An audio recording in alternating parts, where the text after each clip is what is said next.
Poder Ejecutivo acordó con Cabildo Abierto que dará sus votos para la reforma de la seguridad social. Sin embargo, los cambios realizados al proyecto abrieron un flanco con el Partido Colorado, que tiene reparos. En la terminal de Tres Cruces registró un 20% más de movimiento esta semana de turismo con comparación al año pasado. El retorno en rutas afortunadamente no registró siniestros de gravedad y el peaje Arroyo Pando tuvo picos de 2.700 vehículos por hora.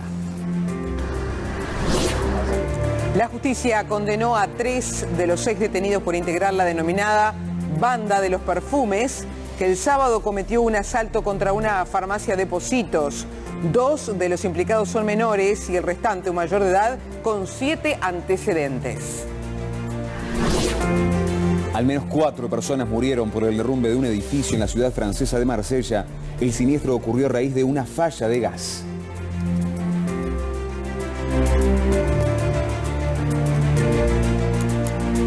Y en el avance de deporte jugó Peñarol y empató. Sí, también empató Nacional con Danubio y todo sigue igual en cuanto a las posiciones en la tabla. Lo que sigue igual también son las polémicas en este campeonato.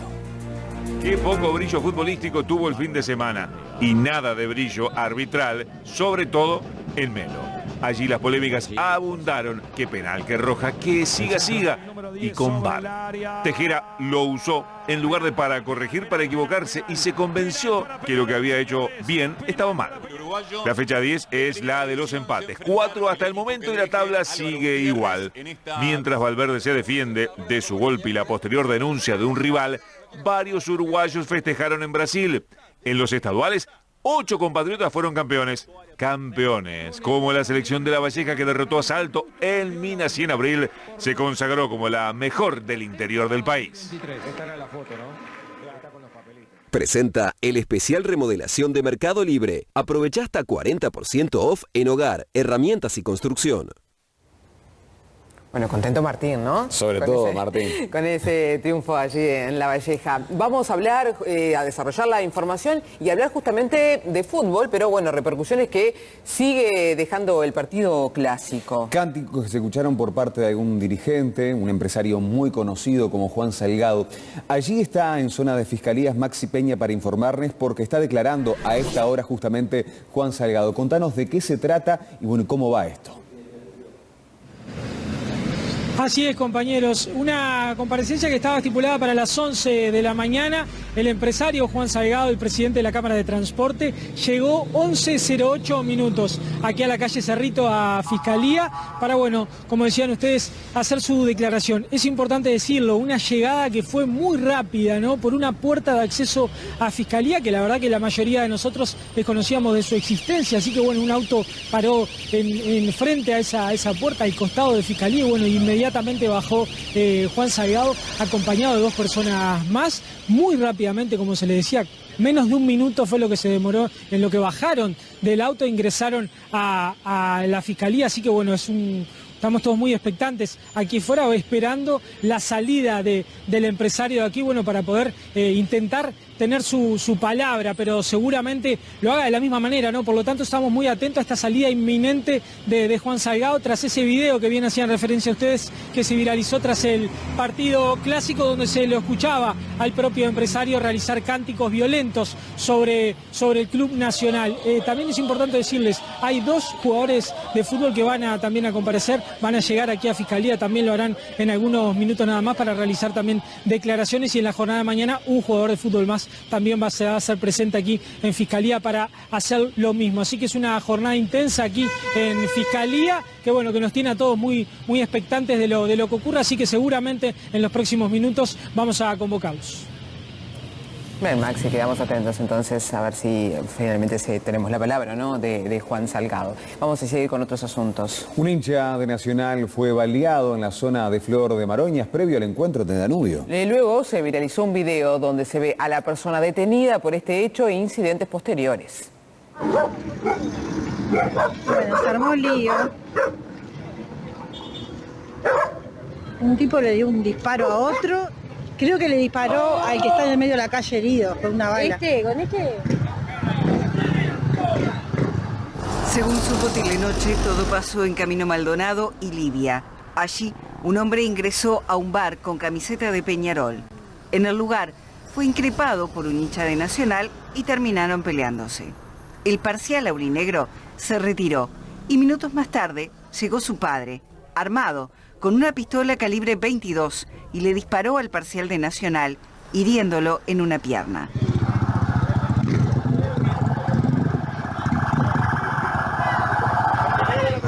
Ay, ay, ay, ay, ay. ¡Ey, che! ¡Ay,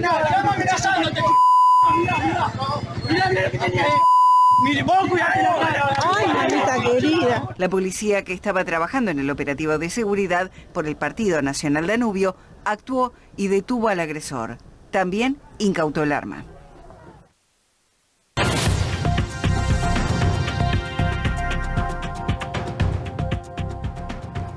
Murió el hombre que fue atacado con un destornillador y permanecía internado luego de que un delincuente intentara robarle el celular. Damián había salido a comprar jamón a la vuelta de su casa y en determinado momento fue sorprendido por un sujeto que intentaba robarle su teléfono. En ese momento la víctima se resiste y es atacado.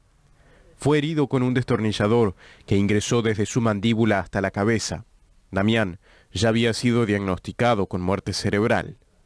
Días atrás, Telenoche recabó el testimonio de su familia, donde pedían justicia. Él intentó defenderse, pero a los 2 pasos cayó tendido en el piso. Mi hermano, de 34 años, vuelvo a repetir, padre de familia, trabajador, un muchacho humilde, que vivía para su familia, su esposa, su hija, nosotros, que jamás estuvo metido en absolutamente nada, estudió. Nosotros lo que queremos hacer ver que hoy nos está tocando a nosotros, pero mañana le puede pasar a cualquiera, ¿está?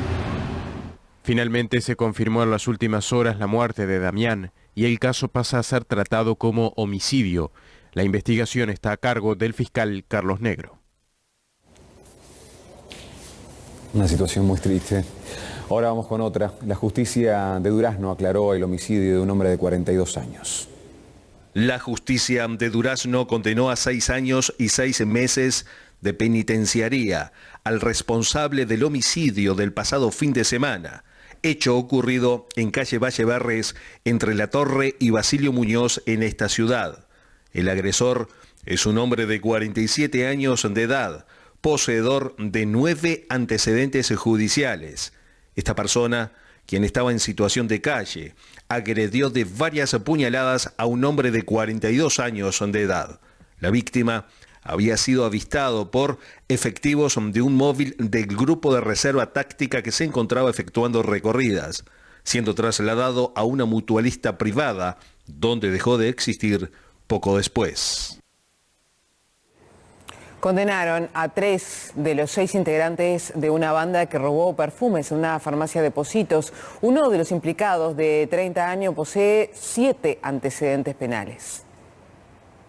El robo fue en la mañana del sábado, cuando los delincuentes ingresaron al comercio ubicado en Rivera y Soca y se llevaron más de 80 perfumes. Habían entrado a la farmacia a cara cubierta con la máscara de Dalí y sustrajeron los productos sin mediar palabra. Luego fugaron en una camioneta también robada de color gris, pero horas después fueron capturados por la policía en una vivienda de Marco Bruto y Rivera. Ahora la policía condenó a 2 hombres de 17 años que tendrán libertad asistida por parte del INISA y uno de 30 que será enviado 16 meses a la cárcel.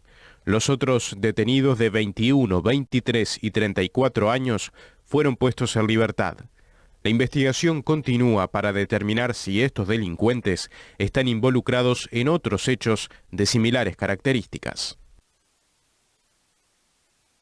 Mejora tu calidad de vida con Ana María la Justicia. Suplementos naturales a base de colágeno y magnesio. Nos detenemos ahora en temas políticos, nos vamos a ir en vivo al Parlamento. Queremos saber cómo está la negociación por la reforma de la seguridad social. Bueno, Nico estuvo de cerca con este tema. Llegó a un acuerdo finalmente el gobierno, el Partido Nacional con Cabildo Abierto, pero ahora el Partido Colorado dijo, hey, yo con todo esto no estoy de acuerdo. La pregunta es, ¿seguimos con el condicional de que esta semana es la definitoria o esto se podría alargar, Nico? ¿Cómo andan, compañeros? Los saludo. Buen mediodía para ustedes. Bueno, la realidad es que se busca que esta semana sea la definitoria en donde se pueda poner a consideración el articulado de este proyecto de reforma de seguridad social. Pero vamos a hacer un repaso de lo que ha pasado en estas últimas horas. Empecemos por lo de la mañana. Sobre las 10 de la mañana se levantó el cuarto intermedio finalmente de la Comisión Especial de la Cámara de Diputados, que se había votado hace una semana atrás, y se votó un cuarto intermedio hasta las 2 de la tarde, porque claramente el Partido Colorado es ahora el que tiene reparos respecto a los acuerdos que el gobierno hizo con Cabildo Abierto el fin de semana. Eso fue lo primero. Lo que siguió a las 11:30 de la mañana aproximadamente, aquí en el tercer piso, que es donde estamos ahora, del anexo del Palacio Legislativo, en el despacho 304 del diputado Pedro Gisdonian, llegó el Ejecutivo, los representantes del Ejecutivo. El primero fue Rodolfo Saldain, después lo hizo también Mario Aristi, representante del Ministerio de Trabajo. Hace algunos minutos llegó Fernando Blanco por el Ministerio de Economía, llegó Isaac Alfi por la OPP y también acaba de ingresar Sebastián Andújar, que es el presidente de la Cámara de Diputados. Están dentro del despacho de Gisdonian representando al resto de los partidos, Daniel Peña por el Partido de la Gente y Conrado Rodríguez por el Partido Colorado, que es el que ahora tiene reparos respecto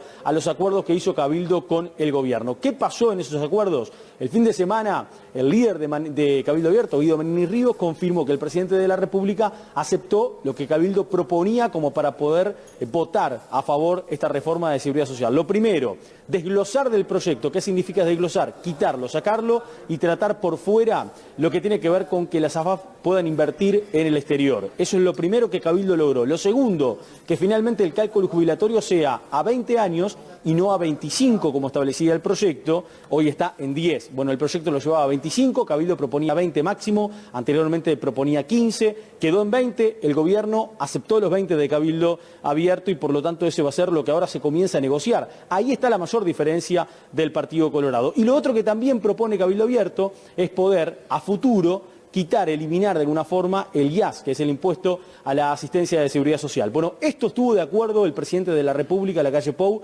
de aceptarle a lo que propuso Cabildo Abierto y esta mañana esto decía el senador Manini Ríos.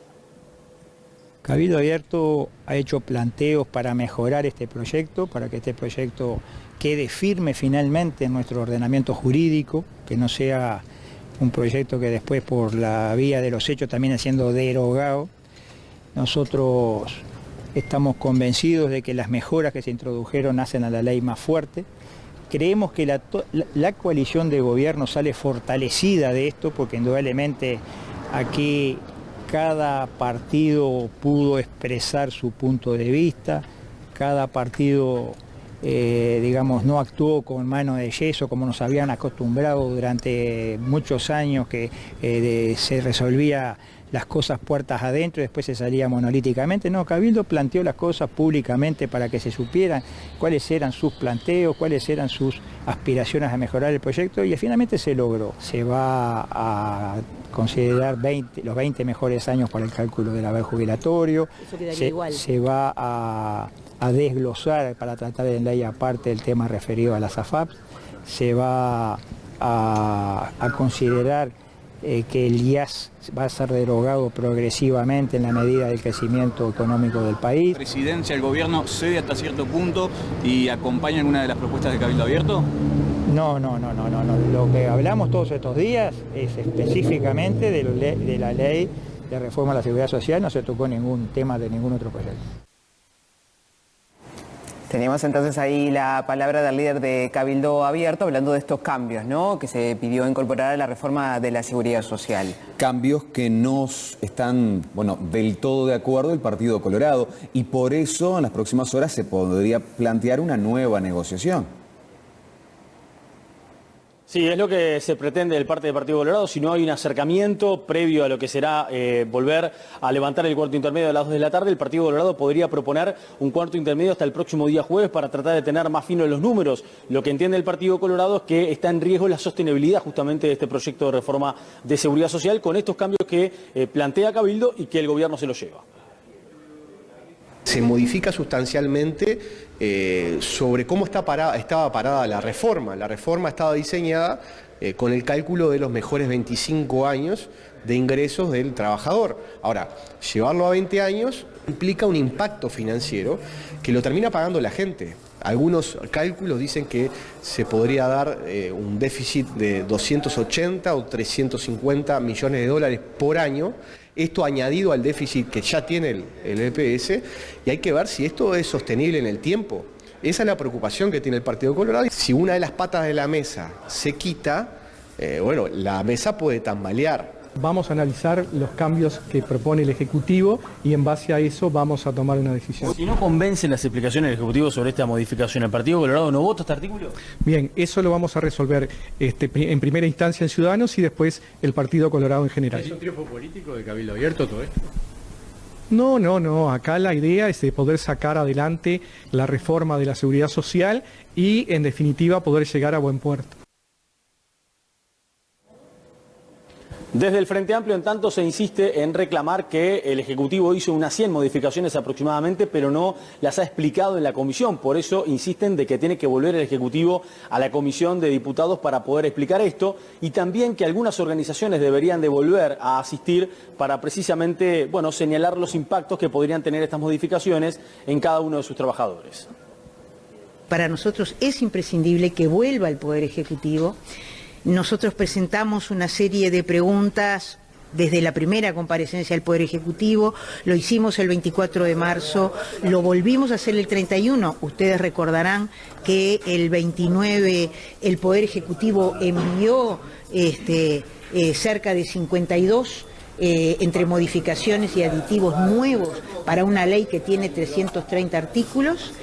El viernes 31 se agregó además otras modificaciones provenientes de la propia bancada de la coalición. Estamos cerca de 100 modificaciones hasta el 31 y en ese sentido entendemos imprescindible, seguimos pensándolo, que debe volver el Poder Ejecutivo y que debe, como en el Senado, volver la Central de Trabajadores, tiene que volver ONASPO, tiene que volver CINVE, es decir, con sus números, para ver exactamente de qué estamos hablando con todas las modificaciones que se están desarrollando.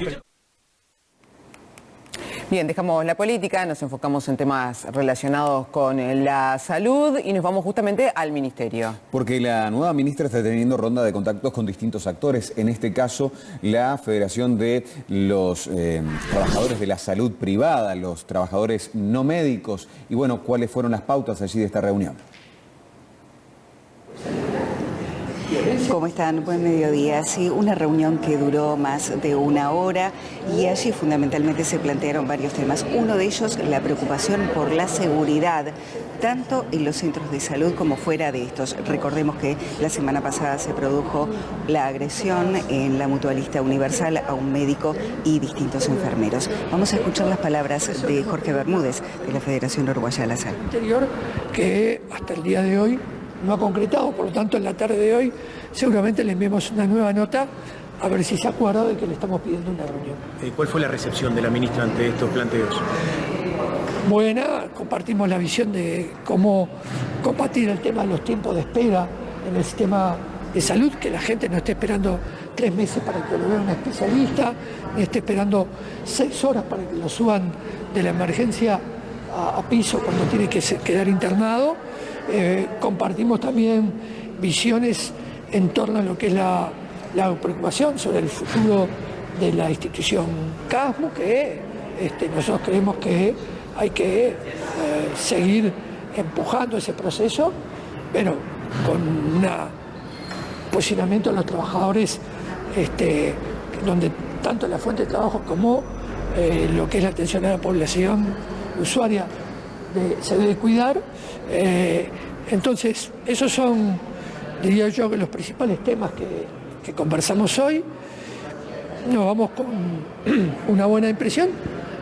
También el tema de las emergencias, el tema de la diálisis que estuvo en discusión. Bueno, nosotros entendemos que hay una ordenanza del año 2018 que determina el número de pacientes que debe atender un enfermero en un centro de diálisis, que creemos que no es el que corresponde, y bueno, para eso creemos que tiene que haber una gran discusión donde la propia academia intervenga en una comisión que debata, por el tiempo que sea necesario, cómo resolver el tema de cuántos pacientes debe atender un enfermero en un centro de diálisis, ¿no? Una persona conectada a una máquina. Bueno, esos son los elementos centrales. Espera una reunión con el Ministerio del Interior que hasta el momento no les ha respondido. ¿Ustedes tienen previsto algún tipo de medidas al respecto? Sí. Nosotros estamos estudiando, porque además esto hace la salud pública, no solo la salud privada, y estamos en conversaciones con los compañeros de la Federación de Funcionarios de Salud Pública para generar una instancia que haga visualizar aún más, en particular, el tema de la violencia que se ejerce hoy contra el equipo de salud.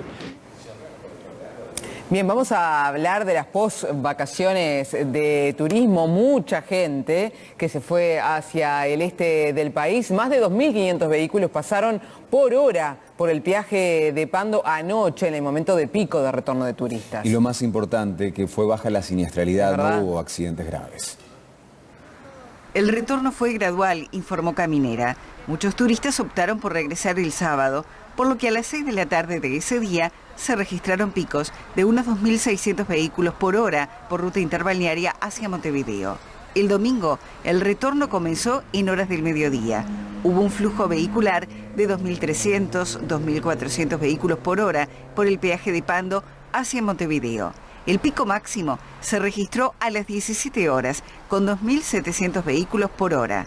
Desde Caminera se destacó el flujo vehicular que se registró, ya que el retorno fue desde distintos puntos del país. A lo que no retorna todo el mundo a la misma vez y por la misma ruta, lo que se da es un retorno más repartido, más fluido también, si bien el número es alto, porque arriba de 2.000 vehículos por hora estamos con una cifra alta, pero al no regresar todos al mismo tiempo, al ser constante desde el mediodía este flujo vehicular, hace que sea mucho más fluido y no se formen largos congestionamientos y colas de espera como hemos tenido en otras ocasiones. Si bien el movimiento vehicular en ruta fue mayor esta Semana Santa con respecto a la anterior, hubo menos fallecidos en las rutas nacionales. A pesar de que la movilidad se ha incrementado significativamente, no aumentaron las víctimas fatales y los siniestros fatales, así que eso es algo importante a destacar y sin duda que se ve el trabajo que se realiza en prevención. Durante la semana, Caminera hizo 480 operativos de control de ruta.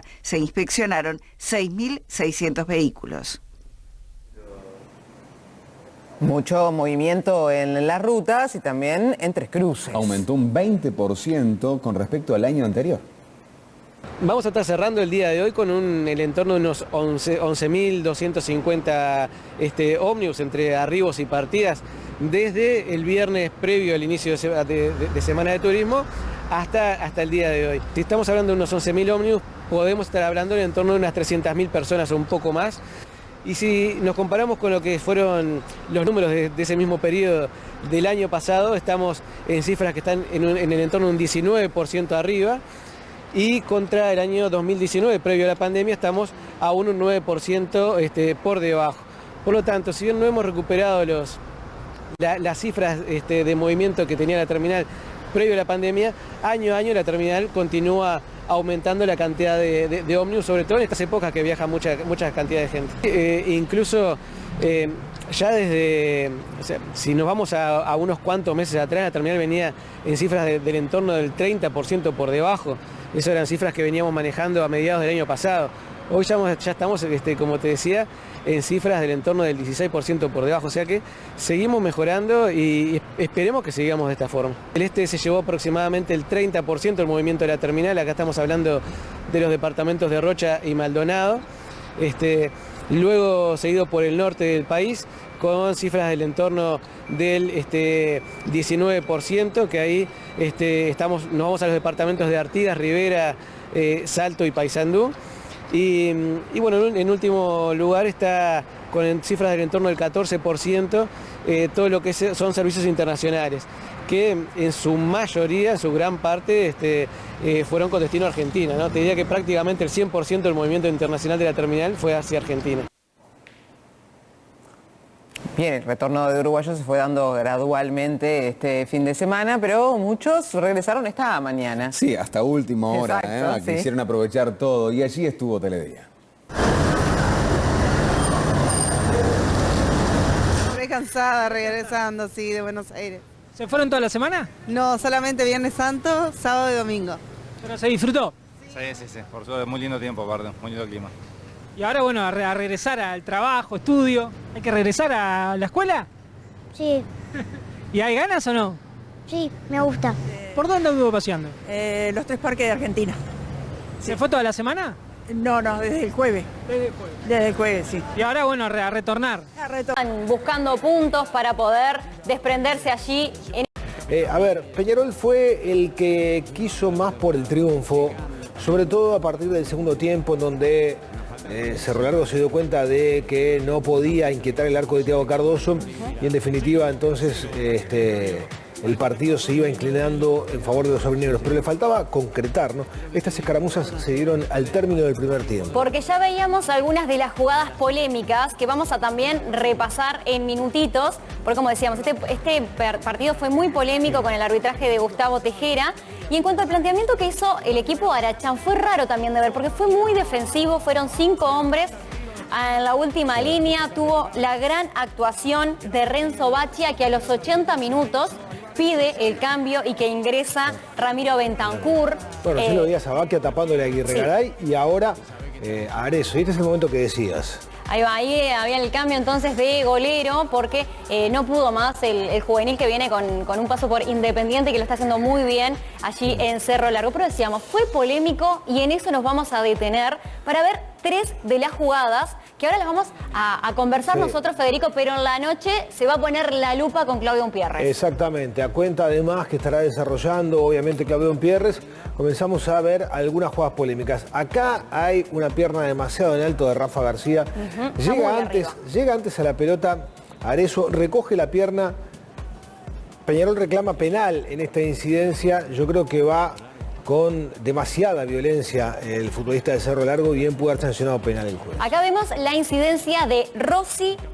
de Brasil a Rossi, simplemente ve la tarjeta amarilla y hasta acá la podemos ver como así sancionaba también Tejera, pero la intención, Federico, ese puntín que lleva, creo que hasta meritaba una roja. La sacó regalada Mauro Brasil, que fue a quien fueron a buscar los jugadores de Peñarol al término del primer tiempo. Bueno, y acá la gran polémica del partido. La situación, la falta sobre Rack, la sanción de Tejera, penal inmediatamente. Yo creo que existe la falta, ¿no? Porque lo toca de atrás. Brian Ferraris, exactamente, que había entrado por Brasil a los 80 minutos y tiene esta que lo desestabiliza totalmente a Rack. No va a buscar, no va a jugar el balón, lo que busca es interceptar a Rack. Tejera cobra la falta, después va a ver el VAR, lo llaman del VAR y desestima lo que él mismo había decidido, anulando entonces el penal que había cobrado, con el detalle, nada más y nada menos, que esto ocurría en tiempo de recuperación, ya en los descuentos, ¿no? Y que ahí se podía dar el triunfo de Peñarol con ese tiro penal que seguramente estuviera a cargo de Arezzo. No, lo estaba acomodando Sebastián Rodríguez. Perdón. Sebastián Rodríguez lo estaba acomodando. En cuanto a lo que es estas polémicas, decíamos, lo va a estar analizando con toda la lupa hoy en la noche Claudia Umpierres, pero obviamente también veíamos en las imágenes cómo se tomaba de la cabeza Alfredo Arias, porque quedó, y en palabras de él, muy caliente. Claro, habían cobrado penal. Después cuando lo va a revisar, él confiaba en que Tejera iba a mantener su decisión. No pudo creer, no creía, no salía de su asombro cuando ve que el árbitro modifica el fallo. Lo escuchamos. Para mí el equipo funcionó bien. Capaz que alguno no ha mirado los partidos de Cerro Largo acá con los rivales. Los ha martirizado a todos los ha tenido en un arco a fuerza de juego directo. Nosotros creo que fue al revés, los tuvimos nosotros, controlamos el juego. Los cambios es para ver si podemos lograr lo que estuvimos cerca de lograr, que es ganar. Y creo que jugamos bien. Un equipo quiso jugar, otro no. Y al juego de no jugar siempre es más fácil, pero bueno, estoy muy caliente, mejor me callo la boca. Lo que importa es que no pudimos ganar por diferentes circunstancias. Habrá que entrenar más y jugar mejor. Bueno, la nota era inmediatamente había terminado el partido, inmediatamente había ocurrido esa situación. Yo insisto, para mí estaba bien cobrado el penal. siempre hay que poner el mismo ejemplo. Esta situación en la mitad de la cancha, ¿se cobra falta? Y sí, se cobra falta. Y bueno, no hay que medir el grado de la vehemencia, sino el contexto incluso de la jugada para ver si ameritaba o no penal. Y los audios VAR, cuando salgan a la luz, vamos obviamente a ponerlo aquí en Teledía, compartir en Telenoche y ojalá que sean rápido, por lo menos para entender por qué el cambio de decisión de Gustavo Tejera, que estaba tan cerca de la jugada y que el cambio muy bien fue ubicado totalmente radical. Mérito del juez estaba muy bien ubicado cuando sancionó el penal. Ahora, el que no ocultó su malestar y volvió a cortar grueso fue el presidente de Peñarol, Ignacio Rubio. Que ya dedicó varios estados de WhatsApp y que en nuestros micrófonos decía esto.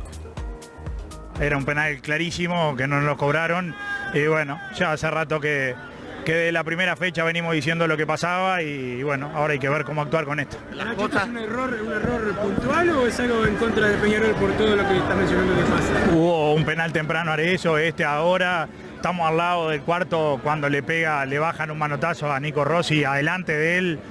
Ya lo vengo diciendo desde el inicio del campeonato. Esto no es casualidad, son repetidos los errores, siempre son para el mismo lado. Y bueno, la verdad que es muy difícil así, ahora estaban ahí muy alterados todos los jugadores. Alfredo Arias que le vive diciendo a los jugadores que no protesten, que tenemos que jugar sin protestar. Hoy, bueno, ahora el profe estaban fuera de control, lo tuve que tranquilizar un poco ahí. Yo le dije que no protestando no se ganaba nada porque me dijeron, Alfredo hasta entrena para que los jugadores no protesten. Le digo, te van a seguir haciendo lo mismo, esto ya lo vengo viendo desde hace mucho tiempo. Ahora me dijo, la verdad que ahora te doy la razón, le dije, Alfredo, te dije, esto viene mal desde hace muchos años, no desde ahora, y cada vez que nosotros estamos para liquidar un campeonato, no empiezan a pasar estas cosas. ¿Los directivos van a seguir insistiendo sobre este tema? Y sí, porque es nuestra responsabilidad hasta que se pueda hacer algo. La verdad que hasta que se pueda hacer algo lo vamos a hacer, pero bueno, tienen la sartén muy por el mango, están haciendo las cosas a piacere, como se dice, hacen lo que quieren, no tienen regulación ninguna, definen los campeonatos y bueno, y a nosotros nos cuesta mucho trabajo y muchas horas de trabajo todo esto, viajar un domingo a Melo, para que todavía después terminen siempre incidiendo ellos con las decisiones. ¿Se van con bronca hoy de Cerro Largo? Bueno, nos vamos con la sensación de que si cobraban un penal y lo hacíamos, agarrábamos la punta del torneo largo. Después ya estamos acostumbrados a que pasen estas cosas y bueno, hacia este lado nunca se cobran, y hacia el otro lado se cobran todas, hasta las que no son, así que es dificilísimo jugar así. Con Santa Teresa vino lo mejor. Vos sabés, es esa, es Santa Teresa, you know. Era un partido determinante. A ver, si se cobraba ese penal, si lo convertía, Peñarol también, porque hay que hacerlo, y sacaba una ventaja trascendente teniendo en cuenta lo que queda, ¿no? Ampliaba la ventaja con relación a todos, a Cerro Largo, rival en esta ocasión, ante Defensor Sporting, que también empató, y ante Nacional, que también dejó puntos en la pasada jornada. Que como dice la pantalla que nos acompaña, Federico sufre cada vez que sale del Gran Parque Central, sufre también en el Gran Parque Central, pero en esta oportunidad no ha podido lograr un solo triunfo en las 5 salidas que ha tenido Nacional en lo que va del torneo. Sí. Y que juega poco, además. Juega poco. Y te iba a decir, menos mal que fue tu cumpleaños y que seguramente vos estabas en un momento muy alegre, porque si te sentabas únicamente en este partido te dormías la siesta. Igual sí, vino un partido. Te dormía la siesta. La verdad que fue una vez más avara la propuesta futbolística del técnico, que ensayó algunas variantes, pero bueno, Nacional carece de juego y carece de peso ofensivo. Visto lo que pasó después y todos los empates que se dieron entre aquellos equipos que están arriba, bueno, a ver, no es tan grave y siguen en carrera Cerro Largo, siguen en carrera Defensor, siguen en carrera Nacional, podemos anotar a Montevideo Wanderers, que también dejó puntos, pero lo concreto es que para que Nacional tenga otro tipo de aspiraciones en este torneo, tiene que mejorar considerablemente su juego. No le saquemos el mérito a Danubio, que también se hace fuerte en su casa, que hasta el momento no ha sufrido ninguna derrota en esta temporada 2023 y que Esteban Conde se animó a ingresar en este 11 titular con varios cambios, que no sé por qué, porque sí, esta semana ninguno de los equipos va a tener copa, no había que guardarlos, pero así lo eligió hacer el entrenador Conde entonces. Y ni así de esa manera Nacional pudo encontrarle la vuelta porque todo pasaba.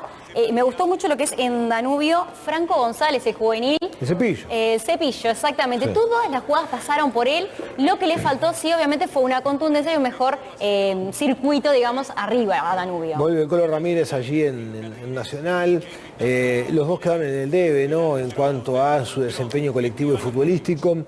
Y bueno, no duele tanto por lo que pasó después, ¿no? Que siguen allí a tiro, pero evidentemente hay preocupación nacional por el rendimiento.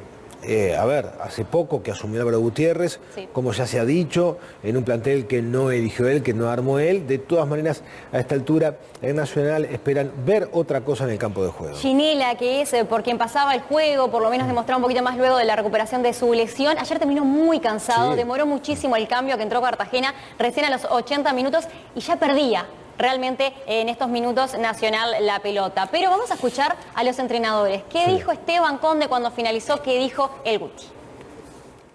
Nosotros hicimos un movimiento táctico ahí porque Danubio creo que había tenido más la pelota que nosotros en el primer tiempo. Y creo que los dos equipos después, sin descuidarse, buscaron más el arco rival, ¿no? Capaz que con juego más directo. Nosotros salimos a buscar el partido, ellos también. La verdad que se hizo, me imagino que más entretenido, ¿no? Pero bueno, creo que fue por eso que los dos tiempos fueron más diferenciados, ¿no? Porque al ir a buscar más el partido se generaba mucho más contragolpe para los dos equipos. En definitiva, lo más lindo de todo es la fiesta que se vivió hoy. Dos equipos que realmente quisieron ganar y entonces está bueno porque el marco de público estaba lindo, la tarde estaba linda y bueno, las intenciones de los equipos estuvieron buenas también. Sigue siendo líder del torneo de apertura Peñarol con 21 puntos, 19 para Defensor Sporting y Cerro Largo, 16 para Wanderers y Nacional, 15 puntos para River en las principales posiciones después de lo que hasta el momento es esta fecha, tiene 2 partidos pendientes. Nos queda todavía repasar los partidos que van a estar hoy en la tarde y noche, pero Fede, hubo goles, poquitos. Sí. A mí me gusta venir con varios goles y repasar uno por uno. No se puede todo. Pero en esta oportunidad vamos a repasar solamente 5, porque fue una fecha con escasez de goles. Estamos ahorrando hasta en goles en el fútbol uruguayo. Veremos si hoy repunta, ¿no? Ahí estaba Fernández marcando la victoria para Deportivo Maldonado, que la necesitaba de mucho ante Montevideo Wanderers. Esto es una jugada que bien puede haber terminado en un golazo del conjunto de River. Sin embargo, como decías, tampoco hubo goles entre Fénix y el conjunto de Arsenal. Mucho empate, 0-0 también como se daba allí en el Capurro. Acá hubo empate, pero un gol por lado. Llegaba Matías Abaldo definiendo a los 22 minutos y le daba allí el triunfo parcial, un 1-0 a Defensor, hasta que Cerro iba a llegar por medio de Danilo Cócaro y empatar el encuentro. Exactamente, bueno, y el que ganó fue Racing, que lo hizo 2-0 ante Montevideo City Torque. Allí está el primer tanto anotado por Gorosito. Sobre el final del partido llegaron goles, minuto 89, Gorosito el 1-0. A los 90 el propio Gorosito, el experimentado jugador del conjunto de Sayago, marcaba el segundo tanto. Siendo la figura de Racing Gorosito en estas fechas, realmente da gusto verlo. Repasamos los partidos de hoy, Fede. Vamos tenemos a por repasar, allí la placa de hoy lunes. 15:30 horas en Belvedere, Liverpool, Plaza Colonia. Bueno, y a las 20:15 en el Parque Palermo cierran la fecha La Luz y el conjunto de Boston River. Estos los dos partidos de hoy en el marco de la fecha 10. A ver, lo único que puede representar consuelo para Peñarol, que no hubo cambios en los principales lugares de la tabla y lo que queda es cada vez menos camino en este torneo de apertura, ¿no? Lo cierto es que más allá de las polémicas, se especula con una definición realmente emocionante del campeonato. Y hablando de polémica, Federico, vamos a viajar, en el próximo bloque de deporte, vamos a viajar al exterior, porque hay muchos uruguayos campeones en Brasil, pero hay una historia de Federico Valverde que lo tuvo como protagonista, que vamos a repasar todo en minutos. Ahora y que puede tener consecuencias, además, extrafutbolísticas, pero lo contamos en un rato. Ahora siguen con ustedes Gisela y Roberto. Sí, bueno, mucha repercusión y polémica, ¿no? Sí, con lo que sucedió por Fede Valverde, así que esperamos nuevamente el aporte de deportes. Ahora nos vamos a ir en vivo a Fiscalía, donde estaba declarando Juan Salgado. Estaba declarando, bien lo dijiste, ya salió. El tema es si habló Maxi. ¿Qué tal, compañeros? No, evidentemente ya lo presentíamos, ¿no? De temprano, que no iba a hablar por la manera en que había llegado y por la manera que se fue.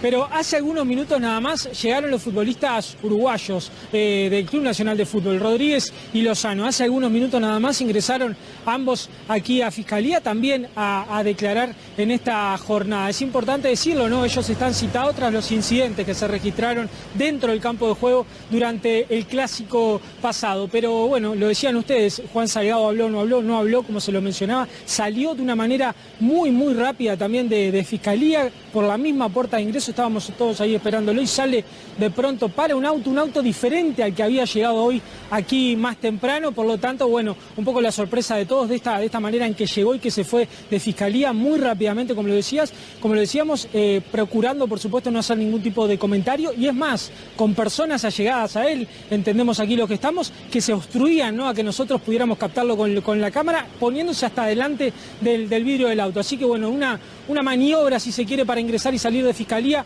muy rápida que utilizó el empresario, y bueno, lo que logró que bueno, la mayoría de los colegas que se encuentran aquí no podrían lograr captarlo. Bueno, nosotros gracias al trabajo de Claudio Ballarino logramos capturar ahí unos segundos de él saliendo de Fiscalía, ingresando a su vehículo, el cual se fue también muy rápidamente. Es importante un detalle que más temprano también, junto al empresario, ingresó el cantante Enzo Sosa, cantante de Enzo y la Sub-21, una banda, ¿no?, que se presentó el día del Clásico y también bueno, realizó algún tipo de cántico, y por eso fue citado el cantante, la voz de esa banda fue citado, y bueno, él todavía continúa aquí dentro de Fiscalía declarando. Así que bueno, una jornada, como les decía, hoy más temprano, muy intensa que se está registrando por estas horas, y bueno, hace algunos minutos nada más ingresaron los dos jugadores de Nacional, así que bueno, esperaremos poder procurar la palabra de ellos, y si no, nos ha llegado la información que el vocero de Fiscalía, Javier Benech, va a hacer algún tipo de comentario al respecto de esta jornada que se está viviendo aquí en Fiscalía.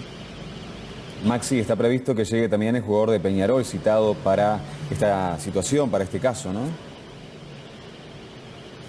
En ese caso, Roberto, el jugador de Peñarol va a hacer declaraciones mañana martes. Ajá. Mañana martes él va a estar llegando aquí a Fiscalía. Sí, hicieron esa diferencia. Y bueno, en esta jornada se están presentando, como les decíamos, el empresario Juan Salgado, se está presentando este artista también de Enzo y la Sub-21, los dos jugadores de Nacional, y en la jornada de mañana martes lo va a estar haciendo el jugador de Peñarol. Perfecto. Bien, Maxi, muchas gracias. Vamos a hablar de una situación que se dio o le pasó a un grupo de uruguayos que venían desde Argentina. Imagínate terminar unos días de disfrutes, claro, y de vacaciones de esta forma. Hablamos de un ómnibus que se quemó antes de cruzar la frontera con Argentina. Las imágenes las vimos el fin de semana en Telenoche, realmente tremendo, sí, no quedó nada. Y además, por un momento, hubo mucha tensión porque faltaba un pasajero. Exacto, sí. Pero hicimos un testimonio. Habló uno de los pasajeros con Teledía. A las 2 a.m. de la madrugada del domingo, volvía un ómnibus de Buenos Aires con 42 pasajeros. Y al llegar a la frontera ocurrió esto. Venían de disfrutar sus vacaciones de turismo, luego de pasar varios días en Calafate y Ushuaia. Habían realizado varios tramos en avión y el último desde Buenos Aires en ómnibus. Era de madrugada, muchos dormían y se encontraron con este escenario. Un pasajero que venía sentado abajo, porque era de 2 pisos, cerca de donde se prendió, fue el primero en notar humo, porque además venía haciendo ruta, el humo iba para atrás. Entonces, cuando notó el humo, había humo importante. Le golpeó la puerta al chofer, el chofer ahí paró, por suerte abrió las puertas, porque después que se prendió un poco más el motor, no hubieran accionado. Y yo me desperté, se ve que en todo ese movimiento, pero el chofer todavía se ve que había bajado a ver qué pasaba. Me desperté, vi humo, entonces empecé a decir humo, humo, y empecé a caminar hacia donde se bajaba el primer piso. Y cuando estoy llegando, el chofer, que ya había visto fuego, volvió y empezó a gritar ahí sí en la puerta: salgan todo el ómnibus, hay fuego. Entonces ahí volví para atrás, estaba con Rafa, mi hijo, Paula, mi esposa, estaba durmiendo Rafa, y ya ahí gritando todo el mundo, pero ahí empieza una sensación rara, humo, la gente nerviosa, pechándose en el pasillo del ómnibus. Pero lo cierto que pudimos bajar todos los pasajeros. Afortunadamente todos lograron salir ilesos y colocarse a cierta distancia para este momento. En el medio del caos, cuando realizaron el recuento de los pasajeros, se dieron cuenta que faltaba una persona. Y al final fue una persona que bajó y en el susto, en la reacción que tiene cada uno, salió corriendo, corrió, caminó como 2 kilómetros y se quedó. Y después volvió. Y ahí cuando volvió, nos quedamos tranquilos que por lo menos estábamos todos. Afortunadamente no hubo que lamentar heridos, pero perdieron absolutamente todo el equipaje, incluso sus documentos. Después nos enteramos, el ómnibus había parado ya 2 veces porque le marcaba problemas el ómnibus al chofer. De eso el chofer llamó a la empresa, le dijeron que siguiera, él tenía los WhatsApp, nos mostró, pero él le venía marcando problemas y él había parado 1 o 2 veces. Esa última imagen, no quedó nada. No quedó nada. La estructura apenas, ¿no? del ómnibus. Bueno, lo más importante es que todos están bien, salieron del ómnibus y luego bueno, seguro, espero que cubra todo lo que traían, ¿no? Exacto, igual por las declaraciones que tenía, esto no va a quedar medio como acá, me parece, ¿no? Dada la situación de que no. Pero bueno, sí, como tú decías, afortunadamente están todos bien. Nos vamos a ir en vivo en un contacto con Néstor Rodríguez Pla para hablar de otro incendio, en este caso en un supermercado. Sí, y obviamente más allá de los daños importantes que estuvo el local, está el trabajo de 50 familias que dependen justamente de este comercio. Néstor, ¿cuál es el panorama? ¿Qué fue lo que pasó? ¿Se sabe algo?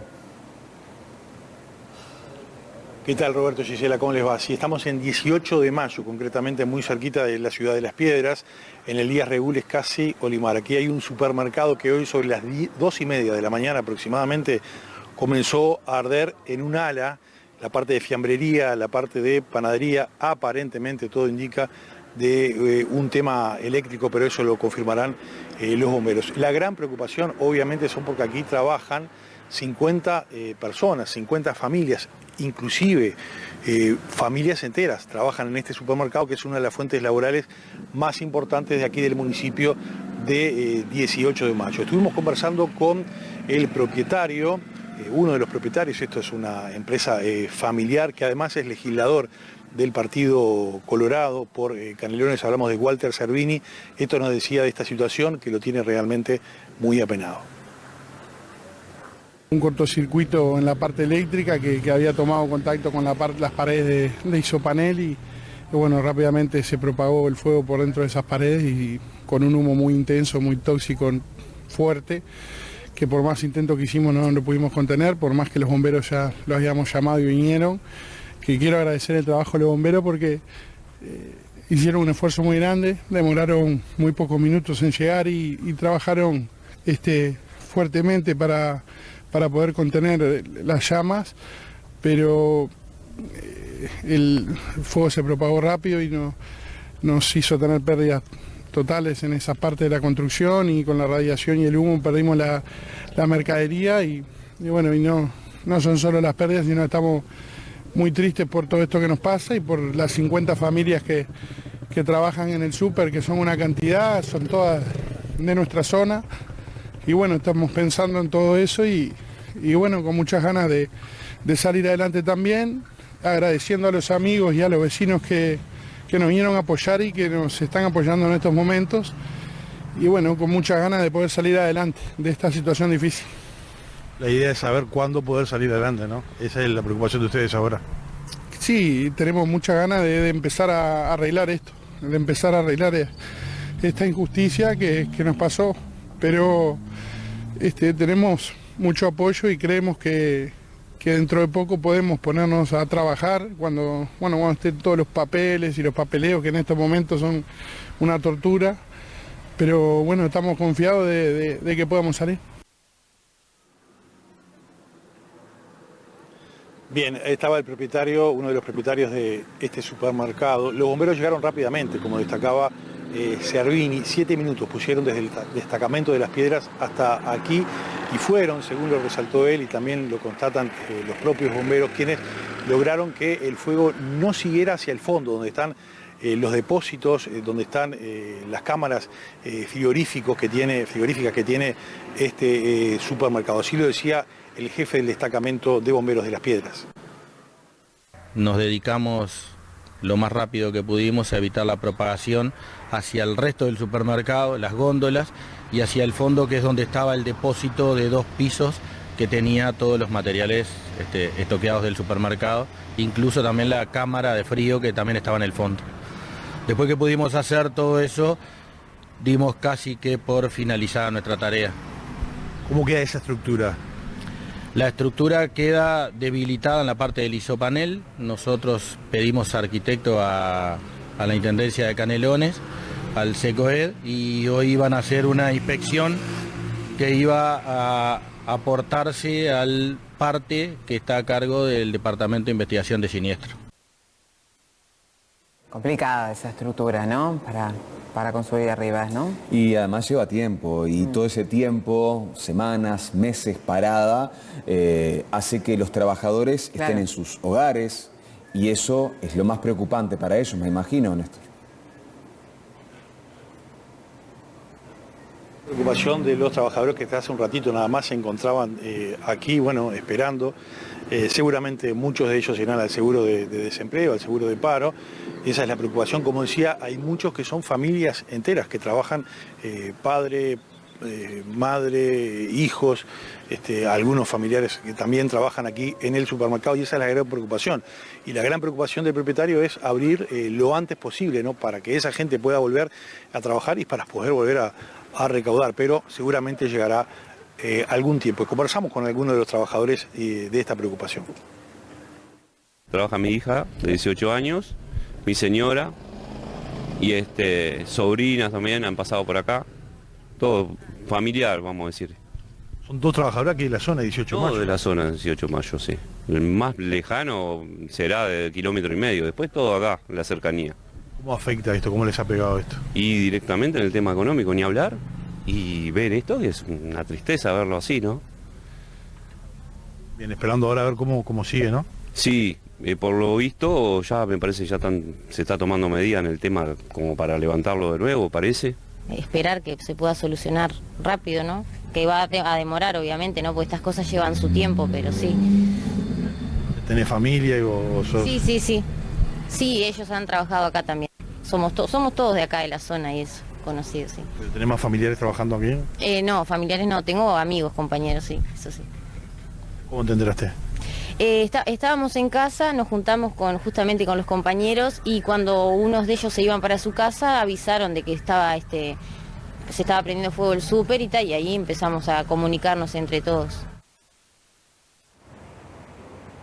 Más de 250.000 personas visitaron la Criolla del Prado, un año en el que hubo 720 montas y muy buen nivel de jinetes.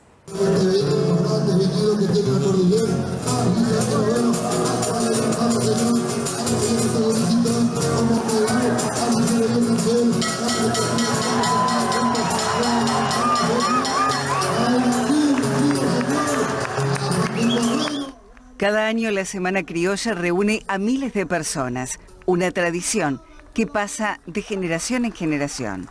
De esta Semana Criolla participaron 360 caballos y 90 jinetes. En total, se hicieron 720 montas. Muchos de los nuevos jinetes mostraron muy buen nivel. Una criolla tuvimos espectacular, con los muchachos de Argentina y de Brasil, y con muchos debutantes de acá que anduvieron muy bien, pero muy bien los debutantes. Los 8 días no es fácil, se hacen largos, pero la verdad que quedamos muy conformes y cerramos una semana muy buena. Montevideo ya se prepara para celebrar el año que viene sus 300 años, y la Criolla del Prado no estará ajena a esta celebración. Por eso ya se piensa en una Semana Criolla acorde.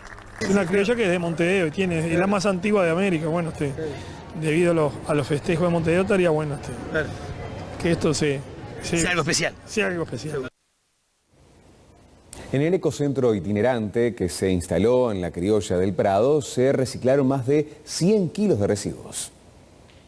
Tratando de evitar esto, justamente, que la basura siga llegando a Felipe Cardoso, que es el vertedero municipal más grande de Montevideo. Y bueno, lo que hacemos es todos los materiales que se pueden volver a utilizar, que se les puede dar una nueva vida, traerlos acá al ecocentro. La gente trae, pesamos, recibimos, y con todo eso lo llevamos a las recicladoras con gestores habilitados, y eso, vuelve a tener una vida útil. Mirá, esto está de más, porque acá obviamente vos te podés mostrar una gran gama de cosas que vos vas dejando tiradas por la vida, ¿verdad? Y que generan complicaciones bastante grandes.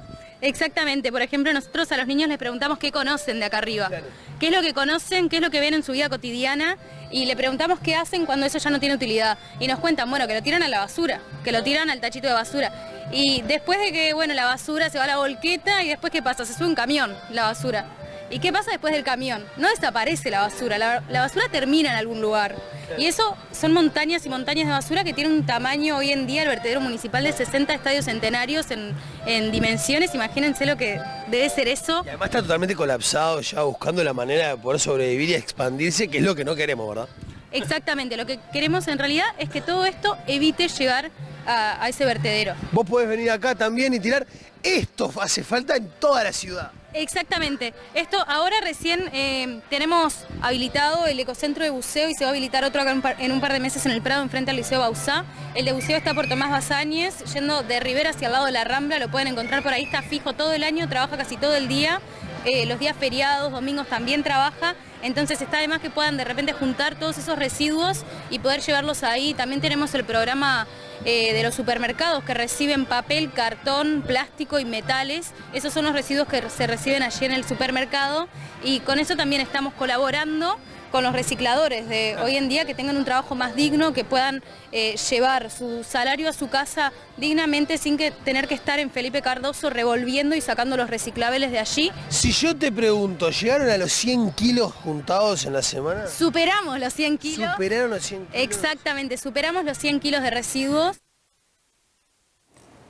Y nos vamos a ir nuevamente al Parlamento para hablar nuevamente de la reforma de la Seguridad Social. Está hablando el presidente justamente de la Comisión Especial por el Partido Nacional. Lo escuchamos. Estas modificaciones que ha planteado Cabildo Abierto que fueron aceptadas por el presidente de la República.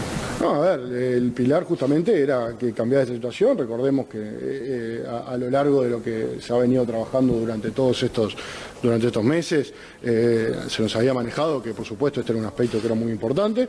En esa línea, bueno, con los números ahora que se han manejado, existe una posibilidad de hacerlo más viable. Como le decía, lo que se va a dar es un ahorro menor, pero termina siendo igual una ecuación favorable. Y Dorian, estamos en vivo. La pregunta es, el gobierno decía que la reforma podía ser solamente sustentable con 25 años de cálculo jubilatorio. ¿Por qué lo baja a 20? ¿Por qué no se pierde sostenibilidad como de alguna forma está señalando el Partido Colorado? No, un poco era lo que veníamos respondiendo. Nosotros creemos que sigue siendo un pilar importante, sigue habiendo un cambio. Nosotros, además de los años de la tasa de reemplazo, se tiene en cuenta lo que significa el aumento a 65 años y como lo manejaron los miembros del equipo económico y también el doctor Saldain, termina siendo una solución mejor a la actual. Nosotros vamos a un equilibrio que tiene que existir para poder, entre los aportes y tener los medios para poder pagar las jubilaciones, y si bien no es el plan original, nosotros entendemos y estamos convencidos, y también se comprobó técnicamente que termina siendo una reforma que va a ser positiva. Ahora, ¿esto no es un 0,4% del producto, esta modificación? Bueno, hay una serie, no es la única medición que hubo, también podría ir un poco menos, se está trabajando, nosotros estamos ahora en una instancia de cuarto intermedio, estamos trabajando justamente con los datos y las informaciones, creemos, como le decía, que si bien no es el proyecto original que iba a una situación que nosotros considerábamos que era mejor, se termina siendo igual una reforma que cambia la realidad, porque eso también es importante, no es una reforma que deja todo como está, sino que va a haber un cambio, que va a haber una mejoría en lo que es las cuentas de la seguridad social y de las jubilaciones, y en esas negociaciones que hemos venido trabajando durante estos últimos 2 meses. ¿No cree que es... Bien, y ahora tenemos un pedido muy especial para una chiquitita. Sí, se llama Hannah, una niña de 8 meses que padece una enfermedad genética y su familia necesita de la colaboración de todos. Sí, es para acceder a un costoso medicamento. Hannah padece de AME, atrofia muscular espinal grado 2, una enfermedad genética que daña y mata las neuronas motoras. Bueno, todo comenzó en octubre, 17 de octubre del 2022, el año pasado. Nosotros 2 somos portadores. Y bueno, no sabíamos nada de la enfermedad, ¿no? Ella está haciendo su tratamiento en Porto Alegre, en donde le dan Spinraza, una medicación que le ayuda a no tener dolor. Sin embargo, la cura solo se logra con el fármaco Zolgensma antes de que cumpla los 2 años de edad. Esta medicación tiene un costo de más de $2 millones. El día de hoy ya está anormal, es sintomática, por eso justo de eso se trata, que ella al no ser sintomática, nosotros queríamos cuanto antes ese medicamento y antes que aparezca algún síntoma, ¿no? Se puede colaborar con la niña y su familia al colectivo Habitat 128979 a nombre de Hannah Carvalho Fagundes. Y cualquier colaboración solo compartiendo analítica nos ayuda. corazón le pedimos el amor de nuestra vida y nosotros queremos conseguir ese medicamento antes que ya cumpla los 2 años. Agradecemos mucho la ayuda y le mandamos un gran abrazo de corazón a todos.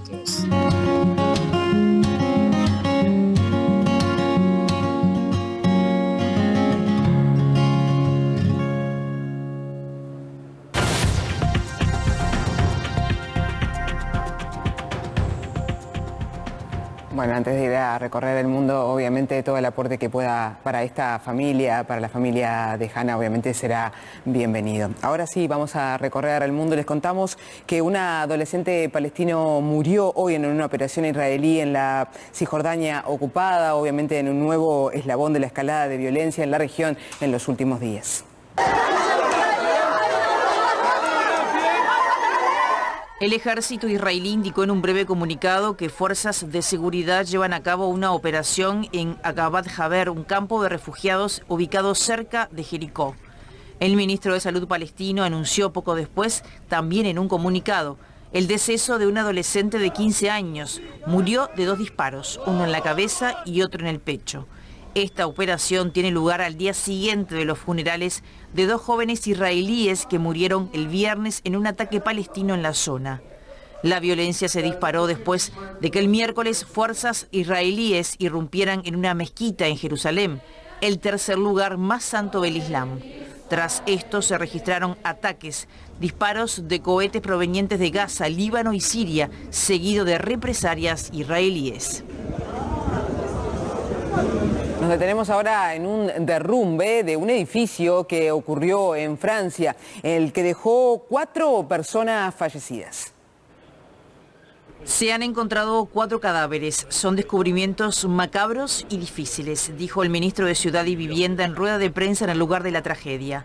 Los 2 primeros cuerpos habían sido extraídos el domingo en la noche de entre los escombros del edificio que se derrumbó en el centro de la ciudad de Marsella y el tercero a primera hora de este lunes. El edificio se derrumbó repentinamente tras una gran explosión y todavía hay 5 personas desaparecidas. Todavía hay esperanza de encontrar sobrevivientes, dijo el alcalde de la ciudad. Mientras tanto, continúa la investigación para determinar las causas de esta explosión. El gas es una de las hipótesis. Una vecina del lugar indicó que percibieron un fuerte olor a gas que se mantuvo y que todavía perciben esta mañana. Unas 200 personas fueron evacuadas de edificios de la zona por precaución.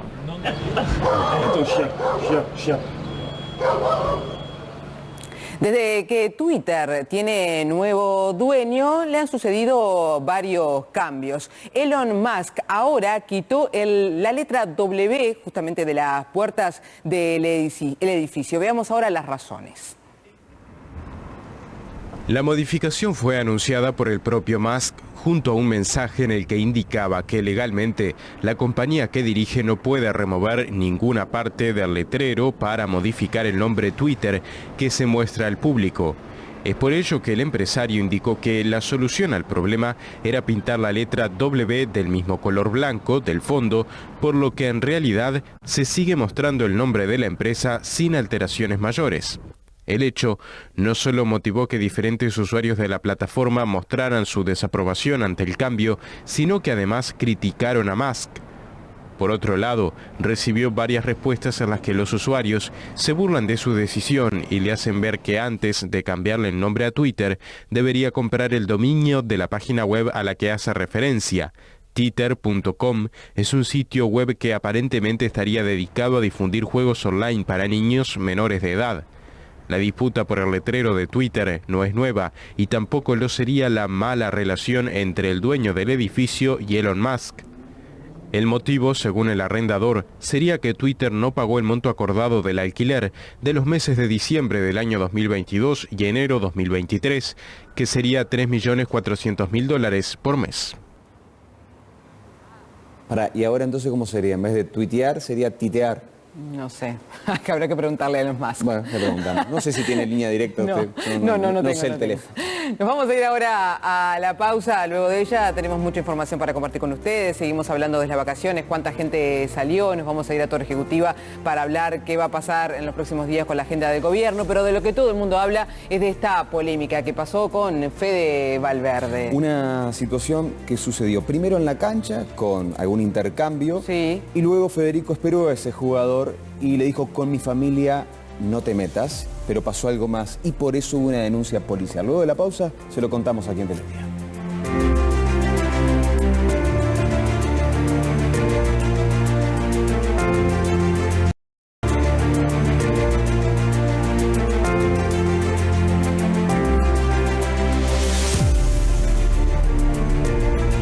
Gracias por esperarnos. Continuamos con más información. La larga vida de las plantas, un libro para entender a nuestras amigas verdes. ¿Alguna vez se preguntaron cuál era la vegetación que existía en los tiempos de los dinosaurios? ¿O cuándo comenzaron a poblar la tierra las plantas? ¿O cómo eran esos primeros pobladores verdes? Ángeles Beris y Alejandro Sequeira nos brindan una breve historia de una carrera evolutiva que comenzó hace 500 millones de años. Para eso recurren, entre otras cosas, a la paleopalinología, que estudia fósiles que son invisibles a los ojos. Los granos de polen y esporas que se pueden estudiar tanto fósiles como actuales. Entonces, los granos de polen y las esporas tienen una pared muy resistente, de manera que pueden llegar a quedar fosilizados y bueno, de hecho, una de las investigaciones que estamos llevando a cabo tiene que ver con las plantas que vivieron en Uruguay hace entre 250 y 300 millones de años. Las muestras que estudiamos vienen de Cerro Largo, cuando Cerro Largo era como el Perito Moreno, ¿no? Cuando había glaciares, era otra situación totalmente diferente y estábamos unidos a otros continentes, en fin. Todo eso lo muestran los granos de polen porque al ser resistentes quedan como los puedo encontrar como fósiles y además cada grano de polen, o sea, cada planta, cada tipo de planta genera un tipo de grano de polen o esporas diferente, de manera que si no encuentro la planta y encuentro los granos de polen, yo sé qué plantas vivieron, son como las huellas digitales. A pesar de esa asombrosa longevidad, nos cuesta valorarlas como se merecen, tal vez por lo distintas que son a nosotros. Empezaron hace ya varios años, empezaron varios investigadores a tratar de entenderlas, sobre todo haciendo cierto instrumental que permita hacer el puente entre la forma de comunicarse de las plantas y nuestra forma de comunicarse, porque ellas también se comunican y ellas también se mueven, solo que a diferentes tiempos, ¿verdad? Entonces, a través de filmaciones aceleradas, a través de instrumentos que transforman esas señales en señales audibles para nosotros, entonces estamos viendo que realmente, mira, realmente había un ser vivo que tiene toda esa capacidad de comunicarse con individuos de la misma especie, dar señales. Una de esas señales puede ser de defensa, como en el caso del tabaco. Ante un ataque, la planta elabora nicotina. Se ha visto que cuando hay un depredador, un herbívoro que está comiendo una planta de tabaco, emite una señal a las otras plantas de tabaco, entonces las demás plantas entienden y elaboran más nicotina como señal, como respuesta a la señal de uno de sus miembros de la comunidad. Y además tienen señales, esa planta de tabaco increíblemente manda otra señal que también es capaz de sentirla un carnívoro, que a su vez se alimenta del herbívoro que se alimenta de tabaco, entonces siente esa señal y viene a comer el herbívoro, cosa que a la planta le conviene, ¿no? Estoy dando un ejemplo de algo complejo que salió a través de una investigación que, bueno, es una realidad que, de nuevo, nos muestra otra faceta de lo que son las plantas. Como no solo de biología vive el hombre, una de las series del momento, The Last of Us, puso a los hongos en el centro de la atención. Plantea una mutación del Cordyceps capaz de alterar la mente de las hormigas, que le permite afectar ahora a los humanos, creando una especie de zombies. Si bien se trata de ciencia ficción, habla de lo importante que es la conexión que existe bajo tierra. Tuve que contestar un montón de mensajes y obviamente para calmar había que decir, si tú no sos una hormiga, entonces no hay problema de que el Cordyceps pueda reinar sobre la tierra y los humanos. Pero sirvió como algo, además de ser buena la serial, totalmente recomendable, sirvió como un disparador para hablar de ciencia ficción y para hablar de divulgación científica. Y los hongos, que tienen ese rol que estamos descubriendo hoy, esencialmente de conexión, de transporte de información entre las plantas, y la importancia que tienen esos árboles conectados.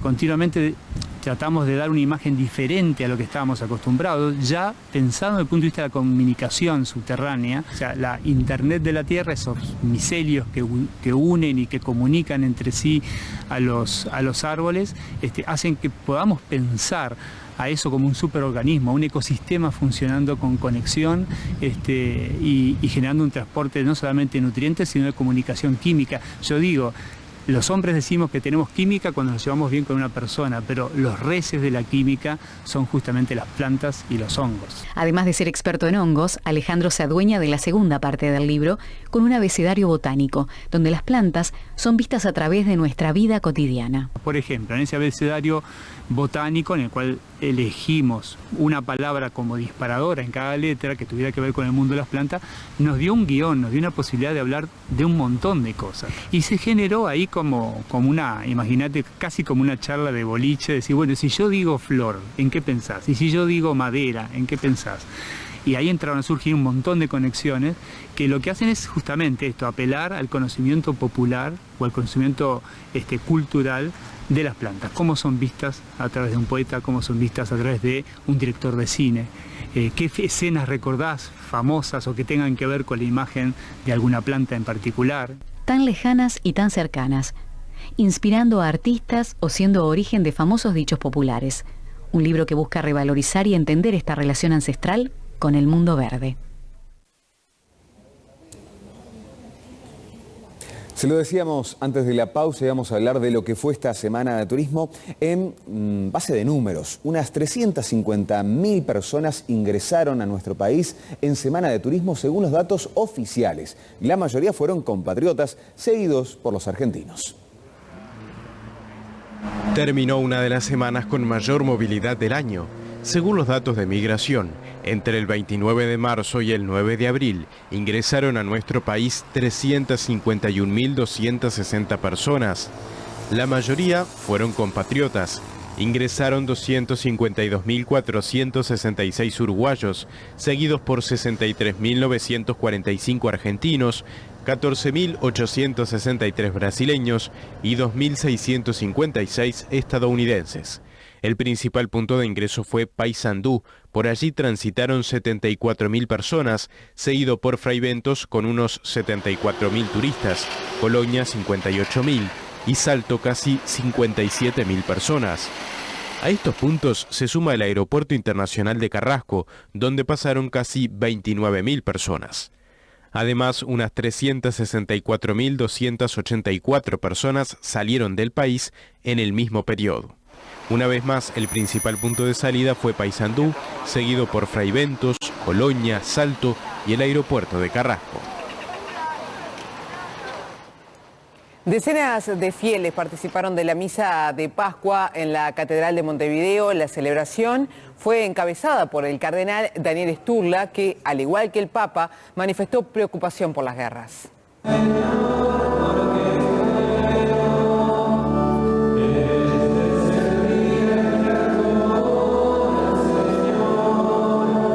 La Catedral de Montevideo recibió a decenas de fieles durante la Semana Santa, siendo la Misa de Ramos y la de Pascuas las celebraciones más concurridas. En esta oportunidad, el cardenal Daniel Sturla llamó a estar alegres por la celebración que representa la Pascua. Sturla pidió valorar la paz que tenemos en nuestro país frente a los hechos de violencia que se registran en el mundo. Uno piensa en situaciones dolorosas en Ucrania, Nigeria, en Nicaragua, que están en una situación difícil, también lugares, bueno, en China esperemos que las cosas se tranquilicen un poco. En Israel, los altos de Golán que fueron bombardeados, en fin, muchas situaciones difíciles. Pero bueno, nosotros también para dar gracias a Dios por la paz que tenemos y saber que la paz, como dice el Papa, es artesanal, se construye cada día y entre todos, o sea que hay que hacer un esfuerzo para que no se nos vaya o se diluya el espíritu de paz que ojalá siga entre nosotros bien presente. Presenta Familia Traversa para sus vinos finos, el vino de nuestro tiempo.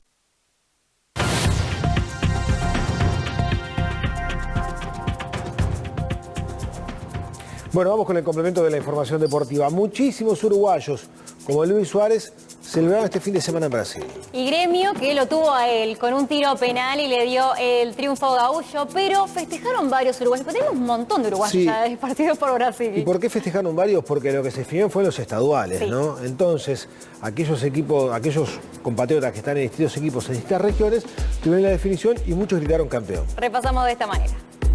El sábado el Gremio de Carballo y Suárez, que marcó el gol del triunfo, se coronó por sexta vez campeón Gaúcho. También Pablo Cepelini, con Cuiabá dio la vuelta. El que no pudo darla fue Piquerés, porque está lesionado, pero Palmeiras conquistó el Paulista, goleando al Agua Santa. El torneo mineiro vio festejar a Mauricio Lemos, titular en la victoria de Atlético Mineiro ante el América Mineiro. Paranaense, de Terán y Canovio, empató sin goles, pero hizo valer su triunfo en la ida para celebrar el título después de 2 años sin hacerlo. El Flamengo será el club con más hinchas. Tiene el 24% de los torcedores de Brasil, pero que empieza a ganar porque se le pueden ir algunos. Ayer fue vapuleado por Fluminense 4-1 y Marcelo sumó su tercer título con el Flu, que sumado a los 25 con Real Madrid, lo hace llegar a 28. Además, le deben la medalla a Michel Araujo, hoy en San Pablo, pero que fue parte de este título de Fluminense. Bueno, ahí estaban, ¿no? Las dos caras de la moneda, porque de Arrascaeta y Varela no pudieron conseguir el título con el Flamengo. Federico Valverde es noticia en España por estas horas. Así es, lo es desde el sábado, porque, bueno, un problema personal que tuvo con uno de los jugadores del Villarreal terminó, según trascendió en medios españoles, todavía el video no está en redes sociales ni se ha hecho oficial, que Federico Valverde esperó a este futbolista después de haber finalizado el encuentro con el Real Madrid y lo golpeó. Sí, el problema fue con Baena, jugador del Villarreal, un problema que vendría, según se ha informado, de otros partidos, en donde en la cancha le habría dicho Baena a Valverde cuestiones vinculadas a la salud o al embarazo que su señora estaba atravesando, cuando las circunstancias no eran buenas para la familia Valverde, ¿no? Y algo que repitió en este partido y que ameritó o habría meritado esta reacción de Federico Valverde. Se lo veía muy enojado a Valverde con cada reacción, cada vez que se acercaba a Baena dentro de la cancha. Esto llevó entonces a la reacción que, conociendo a Federico Valverde como lo conocemos acá los uruguayos, con las declaraciones, con algún paso por zona mixta, por conferencia, viéndolo entrenar y con una persona cercana a Federico Valverde, obviamente sabemos que es una persona muy tranquila. O sea que realmente para sacarlo a este nivel tuvo que haber pasado algo muy grave. El futbolista Baena lo niega por completo. Sí. Todavía no tenemos la declaración oficial de Federico Valverde ni el Real Madrid. ¿Qué pasa de qué más? Desde el punto de vista de la Federación Española, no hay sanción porque en la cancha no ocurrió nada, ¿no? Baena hizo la denuncia y habrá que ver qué decisión toma la justicia para ver si esto repercute también en algún aspecto deportivo. Pero bueno, habrá que esperar, ¿no? Vamos a repasar todo lo que ha sucedido estos días en los medios españoles. El protagonista de este fin de semana fue Federico Valverde, pero esta vez no por lo deportivo, sino que por la agresión al futbolista Alex Baena. 11:26 de la noche del sábado. Los miembros de seguridad del Real Madrid a la carrera, como capta la cámara del Chiringuito en exclusiva, donde minutos antes sucedía esto. Baena, cuando termina de ducharse, se dirige hacia el autobús del Villarreal. Se encuentra fuera a Fede Valverde, que estaba acompañado de Odriozola, sentados. Pasa Alex Baena con el móvil, Fede Valverde enseguida se levanta y le mete el puñetazo. El jugador del Villarreal se retiró sin dar declaraciones. ¿Estás bien? ¿Ha pasado algo con Fede? ¿Crees que podría haber actuado mejor? Finalmente, Baena decidió denunciar al uruguayo y ahora se abren las posibles consecuencias. Sí se puede abrir una causa penal contra el uruguayo. También podría acarrearle consecuencias deportivas al pajarito con la suspensión de partidos y una multa económica como posibles sanciones. Lo sucedido en el parking del Bernabéu fue el cisma de una sucesión de encontronazos durante el partido, pero el inicio de toda esta historia va más allá, concretamente el pasado 19 de enero con la disputa del encuentro de Copa entre Villarreal y Real Madrid. Fue ahí cuando el entorno de Valverde sostiene que Baena recordó los problemas del madridista durante el embarazo de su segundo hijo. Por su parte, el futbolista del Villarreal lo ha negado todo y su club ha emitido un comunicado en el que rechaza todo acto de violencia y cree la versión de su jugador. La respuesta de la esposa de Federico Valverde, Mina Bonino, no tardó en llegar. Para mí es una tortura revivir esto y poner en tela de juicio fechas y noticias. Y comparte este tuit del 16 de enero. En Uruguay se rumorea que ellos perdieron un hijo que estaban esperando. 3 días antes del partido de Copa. ¿Tengo que salir yo a dar explicaciones de cuándo me dijeron que mi embarazo no podía continuar? Ahora solo resta esperar. Esa clave, próximo lunes 10 de la mañana, reunión de la Comisión Antiviolencia, que está esperando el acta policial. En base a ese acta, le traslada el testigo al Comité de Competición de la Federación Española de Fútbol, que es el órgano que podría sancionar deportivamente al futbolista uruguayo. Sí, hablé con Fede. Está bien, está tranquilo, Fede. Está jodido. Fede está jodido. Importante declaraciones. Cuidado, Marcos de Vicente ahí. Bravo, Bueno, a ver, difícil calificar si es que Baena le dijo lo que está manejando a Federico Valverde, meterse con algunas cuestiones, Albert, de la clase de persona que es cada uno, ¿no? Y tener esa actitud, porque no todo vale en un campo de juego. No todo vale en un campo de juego. Bueno, la paciencia de Valverde se habría visto colmada en este segundo episodio con Baena. Vamos a seguir de cerca este tema y qué es lo que pasa allí en España entonces. Fede, ahora de España nos vamos a Argentina, pero sí para repasar goles y lo que sucedió en este fin de semana, donde River ganó 3-0 a Huracán. Exactamente, con Salomón Rondón como figura del conjunto millonario, ¿no? Fíjate vos que a los 11 marcaba el 1-0. A los 17 iba a marcar el segundo personal y aumentaba la ventaja entonces del equipo millonario, que le está yendo muy bien en el torneo argentino. Lindo gol por los caños allí, entonces hace nuevamente Rondón. 24 puntos tiene River, es el líder. El escolta San Lorenzo con 20 unidades. Talleres de Córdoba tiene 19, 18 para Rosario Central. Ahí vemos el penal, que también es cobrado a favor de River. Un pequeño manotón en la camiseta, la tarjeta roja, expulsión y Barco a los 60 minutos, el 3-0 final luego de este. ¿Sabes al que no le está yendo nada bien? Va de vuelta y lo patea y ahora sí, gol.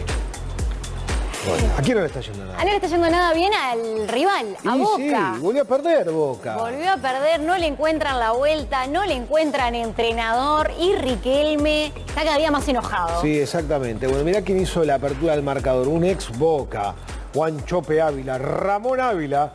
Marcaba el primero para el conjunto de Colón de Santa Fe. Comenzaba recién el partido y este tipo de goles son un baldazo de agua fría.